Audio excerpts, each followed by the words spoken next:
नमस्कार। मैं चेनाराम महिला, असिस्टेंट प्रोफेसर राजनीति विज्ञान, राजकीय बांगड़ महाविद्यालय डीडवाना से।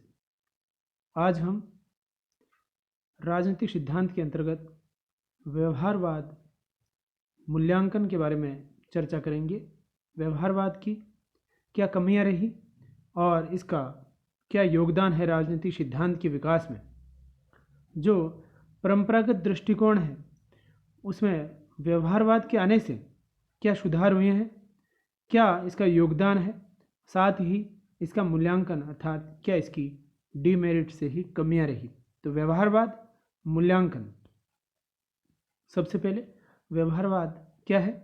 परंपरागत राजनीतिक सिद्धांत में मौजूद दोषों को देखते हुए व्यवहारवाद का उदय हुआ, लेकिन धीरे धीरे ऐसा महसूस किया जाने लगा कि व्यवहारवाद पूरी तरह से राजनीतिक विज्ञान में लागू करना सही नहीं है।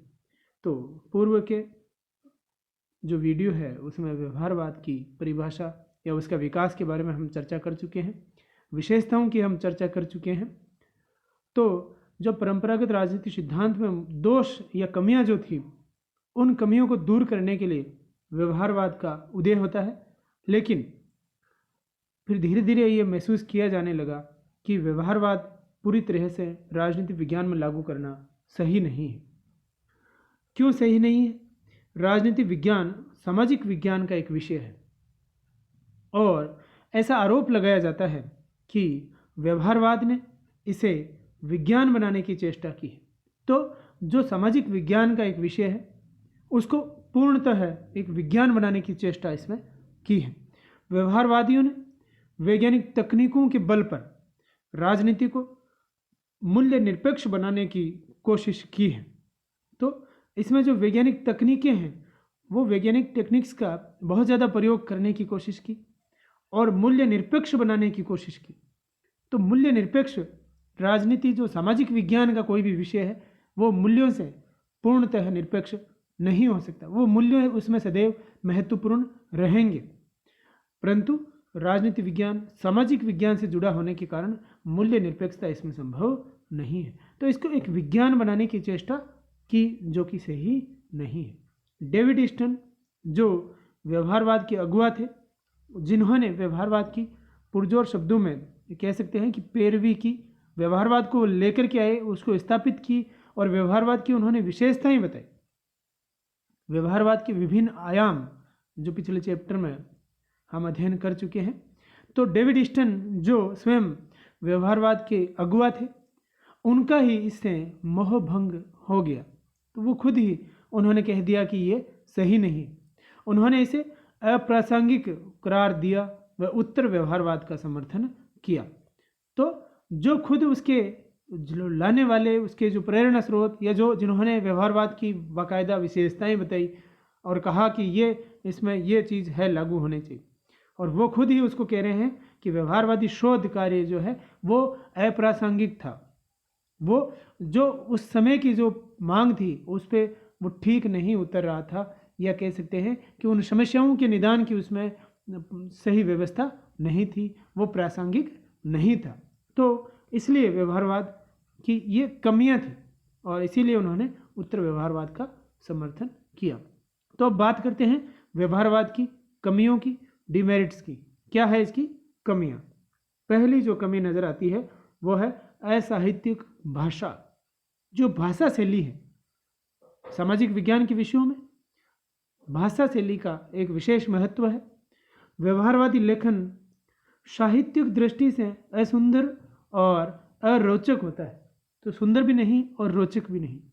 उनकी शब्दावली जो है वो अपरिचित है, उसे सामान्य जन जो है वो परिचित नहीं हो पा रहे हैं। नए संप्रतियों और रुखी वाक्य रचना कैसी है? रुखी है। तो रुखी वाक्य रचना की कटु आलोचना की जाती है। तो असाहित्यिक भाषा है, असुंदर है, अरोचक है और अपरिचित शब्दावली है और वाक्य रचना रुखी है। तो साहित्यिक भाषा का प्रयोग इसमें नहीं किया गया है। ऐसे शब्द लिए गए हैं जो पहले प्रचलन में नहीं थे या आम प्रचलन में वो नहीं। तो पहली कमी असाहित्यिक भाषा। दूसरा अत्यधिक शब्द आडंबर। जो शब्दों का जो आडंबर बनाया गया है, भारी भरकम शब्द प्रयोग किए गए हैं, व्यवहारवाद में भारी भरकम शब्दों का प्रयोग किया गया है, और जिस प्रकार कैसे एक वकील जिस प्रकार निरर्थक दलीलें दिया करते हैं कोर्ट में, उसी प्रकार आधुनिक विद्वान केवल शब्द जाल को ही व्यवहारवाद की संज्ञा देते हैं। तो राजनीति विज्ञान में व्यवहारवाद के आने से इन लोगों ने यह माना कि ज़्यादा परिवर्तन नहीं आया, केवल शब्दावली बदल गई है और शब्दों का ऐसा जाल बुना गया है जिससे कि ऐसा लगे कि वास्तव में हमने राजनीति विज्ञान को बदल के रख दिया है, लेकिन वास्तव में ऐसा नहीं था। अत्यधिक शब्दाडंबर, शब्दों का आडंबर बनाया गया था, भारी भरकम शब्द प्रयोग में लाए गए थे। तो यह है दूसरी कमी। तीसरा देखें, प्राविधिक तकनीकों पर अत्यधिक बल। जो तकनीक है उसका बहुत ज़्यादा प्रयोग इसमें किया गया, जबकि यह एक सामाजिक विज्ञान का विषय है, तो इसमें इतनी तकनीक की आवश्यकता नहीं थी। तकनीक की आवश्यकता विज्ञान या गणित जैसे विषयों में पड़ती है, पर यहाँ पे बहुत ज़्यादा तकनीकों पर बल दिया गया। व्यवहारवादी उपागम के समर्थक अपना अधिकांश समय प्रतिमान और वैचारिक सूचनाओं के निर्माण में लगा देते हैं, समाज की वास्तविक समस्याओं का अध्ययन नहीं करना चाहते हैं। तो जो समाज में वास्तव में जो समस्याएं थी सोसाइटी के अंदर मौजूद, उन पर जोर नहीं दिया गया, उनका अध्ययन नहीं किया गया, केवल तकनीकों पर बल दिया गया, प्रतिमानों पर बल दिया गया। तो प्राविधिक तकनीकों पर अत्यधिक बल, ये तीसरी कमी। चौथी कमी की बात करें तो वो है मूल्य निरपेक्षता का आग्रह। मूल्यों से अलग रखने की कोशिश यहाँ पे की गई। सामाजिक विज्ञान का अस्तित्व मूल्यों के बिना संभव नहीं है। जब कोई शोधकर्ता अपने शोध का प्रारंभ करना चाहता है तो विषय के चुनाव में वह अपने मूल्यों, हितों और जिज्ञासाओं से प्रभावित रहता है। उसके व्यक्तिगत मूल्य कहीं न कहीं उसके निष्कर्षों को अवश्य प्रभावित करते हैं। तो विषय के चुनाव से लेकर के और जो निष्कर्ष आता है वहाँ तक सामाजिक विज्ञान जो विषय है, ऐसे विषय में मूल्यों के बिना इनका अस्तित्व संभव नहीं है। क्यों? क्योंकि इसके अंदर मानव जो है उसका अध्ययन किया जाता है, उसके व्यवहार का अध्ययन किया जाता है, मशीनों का अध्ययन नहीं किया जाता है। तो सामाजिक विज्ञान का अस्तित्व मूल्यों पर टिका हुआ है, और यहाँ पे व्यवहारवाद जो है वो मूल्य निरपेक्षता का आग्रह करता है, जो कि इसकी बहुत बड़ी कमी मानी जाती है। पांचवी कमी की बात करें तो वह है लोकतांत्रिक मूल्य व्यवस्थाओं के ये प्रतिकूल है। जो लोकतांत्रिक व्यवस्था है उसका बुनियादी आधार सामान्य जनता की विवेकशीलता में विश्वास है, जिसके कारण उसे राजनीतिक प्रक्रियाओं में समान भागीदारी का समान अधिकार प्राप्त है। तो जो लोकतांत्रिक मूल्य है, जैसा ऊपर कहा कि मूल्य निरपेक्षता का इसमें आग्रह किया गया है, तो लोकतांत्रिक मूल्य व्यवस्थाओं की ही ये जो व्यवस्था है, व्यवहारवाद जो है, वो संकल्पना जो है वो इसके प्रतिकूल है, उसके पक्ष में नहीं है। और छठी और अंतिम कमी देखें तो वो है अनुभववादी धारणा एकांकी है। वो एक तरफा लगती है, उसमें दोनों का समावेश होना चाहिए। अनुभव केवल खुद के अनुभव की बात नहीं, दूसरों के अनुभव से भी हमें सीखते हैं। यह उचित नहीं लगता कि हम अपने अनुभव के आधार पर सत्य का अन्वेषण कर लेंगे। मनुष्य को सदैव अन्य व्यक्तियों के ज्ञान व अनुभव का लाभ भी लेना पड़ता है। तो केवल खुद ने ही जो अनुभव किए हैं वही सत्य नहीं हो सकते, दूसरों के अनुभवों को या उनके जो आधार हैं उनको भी हमें मानना पड़ता है, तो वो भी साथ में लेके चलना पड़ता है। तो ये एक तरफा लगती है अनुभववादी इनकी जो धारणा है। तो ये थी इसकी व्यवहारवाद की कमियां। असाहित्यिक भाषा, अत्यधिक शब्दाडंबर और प्राविधिक तकनीकों पर बल देना, मूल्य निरपेक्षता, लोकतांत्रिक मूल्य व्यवस्थाओं की प्रतिकूल, अनुभववादी धारणा जो है वो एकांगी। सातवीं है राजनीतिक व्यवहार का मापन असंभव। जो राजनीतिक व्यवहार का मापन करने का इसमें प्रयास किया गया वो संभव नहीं है।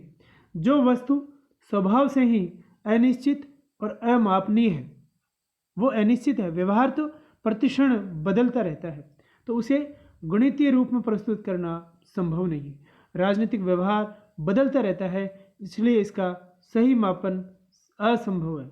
तो राजनीतिक व्यवहार का मापन करने का यहाँ पे प्रयास किया गया व्यवहारवाद के द्वारा, जो कि सही नहीं है। 8वीं इसकी कमी देखें तो वह है अत्यधिक खर्चीली पद्धति। व्यवहारवादी पद्धति अत्यधिक खर्चीली पद्धति है क्योंकि इसमें तकनीकों का बहुत अधिक प्रयोग किया जाता और इसमें परिमापन, सत्यापन आदि के लिए ऐसी प्रविधियाँ, ऐसी टेक्निक्स और ऐसे उपकरण काम में लिए हैं जिनसे शोध कार्य अत्यंत महंगा साबित होता है। तो बहुत अधिक इस पे जो है पैसा खर्च हो रहा था, तो अत्यधिक खर्चीली पद्धति थी जबकि इसकी ज़रूरत नहीं थी। और 9वीं और अंतिम कमी देखें तो वह है अन्य पद्धतियों के महत्व को नकारना। राजनीति विज्ञान के अध्ययन में अरस्तु के समय से ही तुलनात्मक, ऐतिहासिक, विश्लेषणात्मक आदि पद्धतियों का प्रयोग किया जाता रहा है। तो चाहे तुलनात्मक पद्धति हो, ऐतिहासिक पद्धति हो, विश्लेषणात्मक पद्धति हो, इन सभी पद्धतियों का हम पुराने समय से ही इसमें प्रयोग किया जाता रहा है, अरस्तु के समय से ही हम देखें तो। लेकिन व्यवहारवादियों ने अन्य सभी पद्धतियों के महत्व को पूर्णतया नकार दिया, जो कि उचित नहीं है। तो व्यवहारवादियों ने जो तुलनात्मक, ऐतिहासिक, विश्लेषणात्मक सारी पद्धतियों को नकारते हुए केवल वैज्ञानिक पद्धति की ही इसमें बात की, जो कि उचित या सही नहीं है। तो ये थी व्यवहारवाद की कमियां या उसमें क्या हमें डिमेरिट्स नज़र आई। अब देखते हैं व्यवहारवाद का योगदान क्या है। व्यवहारवाद का योगदान क्या है उसके बारे में। जहाँ तक व्यवहारवाद के योगदान अथवा महत्व की बात है, तो निश्चित ही व्यवहारवादी क्रांति ने राजनीति विज्ञान के स्वरूप को बदला है। तो इसके महत्व की बात करें तो इस क्रांति ने राजनीति विज्ञान के स्वरूप को बदल दिया है, इसे और अधिक विश्वसनीय स्वरूप प्रदान किया है। तो विश्वसनीयता आ गई है।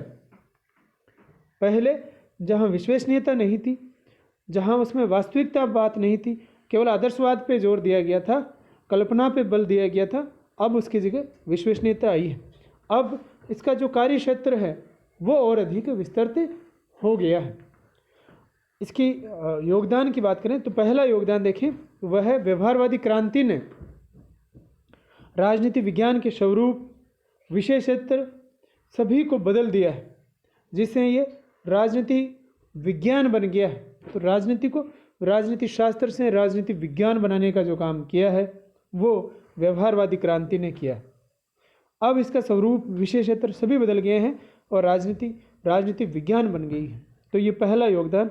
दूसरा योगदान देखें तो व्यवहारवाद ने अपने वैज्ञानिक अनुभववाद के माध्यम से नई पद्धतियों एवं मापन के नए साधन विकसित किए हैं।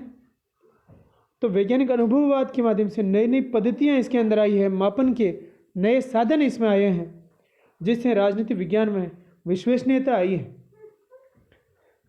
तीसरा इसमें योगदान की बात करें तो वह है व्यवहारवाद ने राजनीति में केवल सुधार ही नहीं किए हैं बल्कि इसका पुनर्निर्माण भी किया है। तो पुनर्निर्माण भी इसे किया गया है, केवल ये सुधार आंदोलन नहीं है, इसे राजनीति विज्ञान ने खुद को दोबारा से स्थापित करने की कोशिश की है और पुनर्निर्माण इसके अंदर किया गया है। चौथा जो योगदान देखें हम तो वह है व्यवहारवाद ने राजनीति विज्ञान को यथार्थ के धरातल पर लाकर खड़ा कर दिया है। तो अब कल्पनात्मक जो मानी जाती थी राजनीति विज्ञान, अब उसको यथार्थवादी स्वरूप जो है वो प्रदान किया है। तो वो यथार्थवादी स्वरूप, यथार्थ के धरातल पर लाकर खड़ा करने का जो काम किया गया है वो व्यवहारवादियों ने ही किया है। तो ये था व्यवहारवाद का योगदान, इसको वैज्ञानिक स्वरूप प्रदान करने का, वैज्ञानिक विधि इसमें लाने का और पुनर्निर्माण करने का और यथार्थ के धरातल पर लाकर खड़ा करने का या यथार्थवादी स्वरूप इसका बनाने का। ये था व्यवहारवाद का योगदान। तो व्यवहारवाद की क्या है कमियां और क्या है उसका योगदान या महत्व। व्यवहारवाद मूल्यांकन। धन्यवाद।